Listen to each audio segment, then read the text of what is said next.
tahu negara kita ni tetap memerlukan tenaga kerja asing. Faham tak? Negara kita ni tetap memerlukan 2.5 juta tenaga kerja asing tu. So bila pekerja Indonesia ni kita dah tak terima, mereka dah tak minat lagi masuk negara kita terima daripada negara mana? Assalamualaikum warahmatullahi wabarakatuh. Apa kabar kalian teman-teman semuanya? Semoga kalian semua selalu dalam keadaan sehat walafiat. Oke, Malaysia sekarang tidak menjadi pilihan utama untuk para pekerja asing. Salah satunya tenaga kerja Indonesia, di mana tenaga kerja Indonesia lebih memilih ke negara-negara lain. Dan tentunya ini membuat resah negara Malaysia. Banyak sektor-sektor yang ada di Malaysia yang biasanya dikerjakan oleh TKI sekarang dipindah seperti perkebunan, PT-PT yang banyak ditinggalkan. Nah, tentunya ini membuat mereka risau dan merindukan kembali TKI bekerja di sana. Oke, kita bakal reaksi di channel Garuda Zone ya. Ini ada sebuah videonya berjudul Malaysia ketar-ketir ya, ditinggal TKI, warga jiran tak bekerja, ekonomi runtuh tanpa pekerja asing. Ya, sudah ada videonya, kita langsung aja cek dong.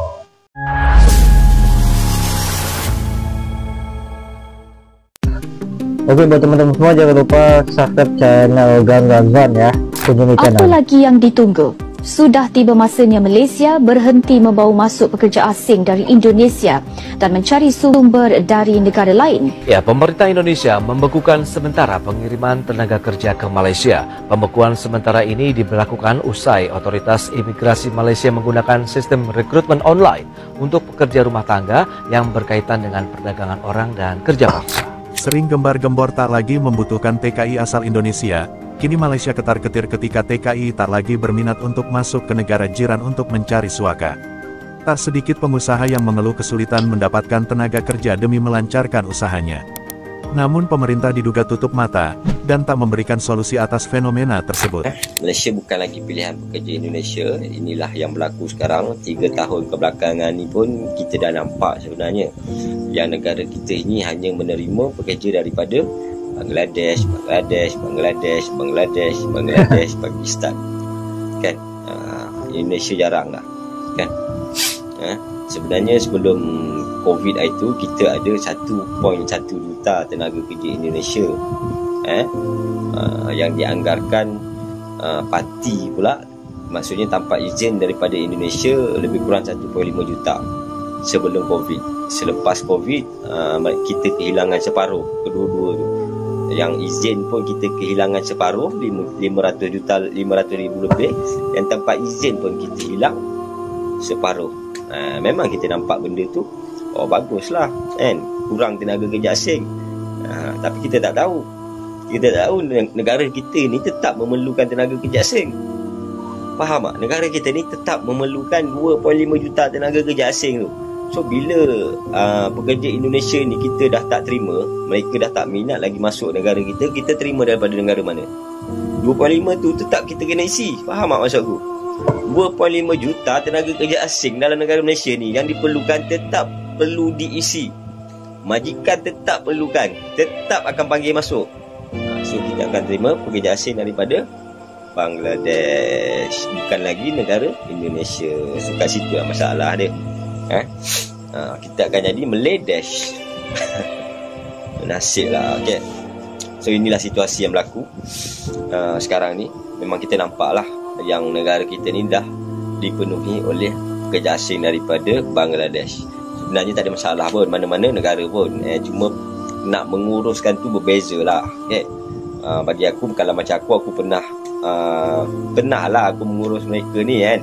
Lebih mudah pekerja Indonesia lah, sebab dia faham kita mudah nak komunikasi dengan orang berbanding pekerja daripada Bangladesh lah, Pakistan ni susah nak komunikasi. Kita nak guide dia orang ni, nak ajar dia orang susah, lambat sikit untuk mereka belajar, terutama nak melibatkan sektor pekerjaan ni yang korang nampak ni lah, pembinaan.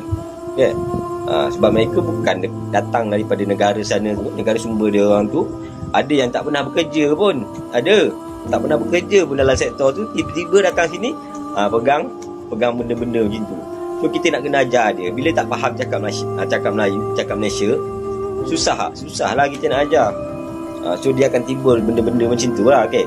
kesukaran untuk kita berkomunikasi, nak menguruskan mereka jadi pekerja susah. Okay.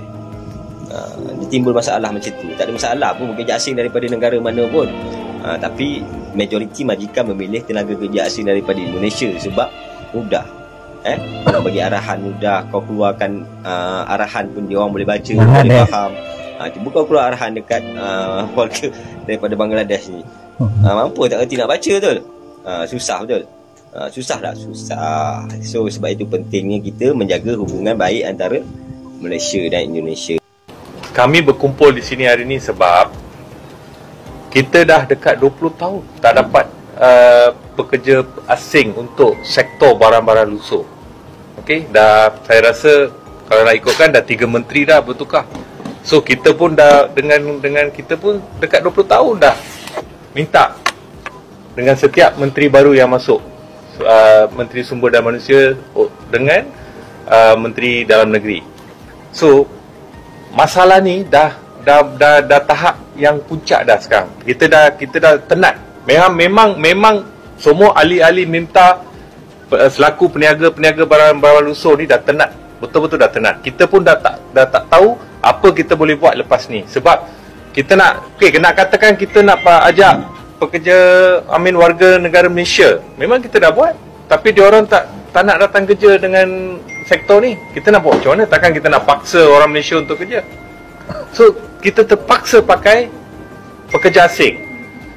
Lagipun bila kita menggunakan pekerja asing, kita kena bayar levy, kita kena menyediakan tempat penginapan untuk diorang, kita kena bagi makanan untuk kat diorang. So kos pun tinggi. Berapa kita nak ada kos tinggi dalam perniagaan? Kalau boleh kita nak pakai pekerja Malaysia pun. Tak perlu bagi semua. Tak perlu bagi penginapan, tak perlu bagi makan. Kita boleh bagi je gaji 2,000 lebih untuk diorang kerja. Tapi tak ada yang berminat. Bukan masalah kita. Diorang tak berminat untuk kerja sektor 3D sebab mungkin disebabkan kerja ni ada banyak habuk, ada kekotoran, cuaca selalu panas sebab dia bukan dalam suasana bekerja ni, bukan kira dalam yang tertutup, selalu yang terbuka. So pasal tu kita nak sangat pekerja asing. Tapi saya pun tak pasti kenapa pihak kerajaan tidak boleh bagi satu jawapan yang muktamad kepada ahli-ahli atau kepada MIMTAS. Kenapa? Saya nak tahu kenapa. Apa sebab dia? Kenapa tak boleh bagi? Oh, saya tak boleh bagi dekat ni lah sektor ni sebab ni. Kita orang pun nak tahu juga. Sedangkan kita bayar teks yang tinggi, kita bayar levy. Pendapatan ni pun untuk kerajaan juga. So saya tak pasti kenapa. So saya memang kali ni kita pun nak berkumpul semua, nak pergi bagi memo dengan Perdana Menteri Malaysia. Tapi kita tidak dapat permit. Memang kita nak ikut law. Kita nak buat application untuk bagi memo. Kita nak kumpul dalam 300 orang sebenarnya. Tapi disebabkan tak dapat permit, saya meluahkan semua masalah kita dengan media. So saya betul-betul berharap pihak kerajaan akan menjawab dengan kami kenapa dia tak boleh bagi atau dia boleh bagi. Kenapa sektor 3D ni, kenapa menghina sangat ke sektor ni? Saya nak tahu. Sektor ni pun satu sektor yang bagus juga, recycle. So ya, nak katakan kita bayar teks pun tinggi juga, bukannya kurang. Apa-apa perniagaan, cuma produk kita je lain. Import dan export. Yes. Inilah apa yang saya nak bagi tahu dengan pihak media ni. 640 ahli also kita nak dalam 10,000 pekerja asing. Kita nak, bukan untuk kita saja, kita nak kota seramai 10,000 orang. Bukan hanya untuk minta. Kawan-kawan saya yang Melayu dan Cina juga yang dalam perniagaan ni pun, sektor ni pun nak juga pekerja asing. Ya, situasi ini tentu saja menjadi kompleks. Di samping pengusaha negara jiran memiliki tantangan dalam memenuhi pekerja asing, terutama dari Indonesia yang dinilai lebih mahir, namun 3 tahun belakangan TKI Indonesia malah memilih Jepang, Korea, dan Australia karena negara tersebut memiliki perlindungan yang baik bagi pekerja asing di samping gaji yang lebih tinggi. Sedangkan Malaysia harus mengatur strategi untuk menarik pekerja berkemahiran dari negara lain, termasuk dari Bangladesh, Nepal, dan Myanmar. Oke, Apa teman-teman, gimana menurut pendapat kalian tentang video kita reaksi tadi ya, di mana Malaysia ya ketir-ketir ya setelah ditinggal TKI ya, terutama dari pengusaha-pengusaha yang ada di Malaysia ya. Mereka menilai bahwa warga tempatan tidak seperti TKI ya, yang mau bekerja, apalagi sekarang negaranya telah banyak pekerja asing dari Bangladesh. Nah, mereka berpikir lebih enak dari TKI memberi arahan ya, karena langsung mengerti juga kerjanya lebih bagus ya ketimbang Bangladesh, dan dampaknya sangat signifikan ya dengan pengusaha-pengusaha yang ada di sana, sehingga mereka menginginkan kembali para TKI untuk bekerja lagi di Malaysia. Namun TKI sendiri tentunya memilih tempat atau suatu negara yang beri perlindungan terhadap mereka ya, tidak seperti Malaysia yang selalu meremehkan dan selalu menindas para pekerja di sana yang sesuai fakta yang kita ketahui ya, sehingga pilihan mereka bukan di sana lagi. Oke, buat teman-teman semua, gimana menurut kalian tentang video kita reaksi tadi? Silahkan tinggalkan di kolom komentar ya. Saya Rio, wassalamualaikum warahmatullahi wabarakatuh.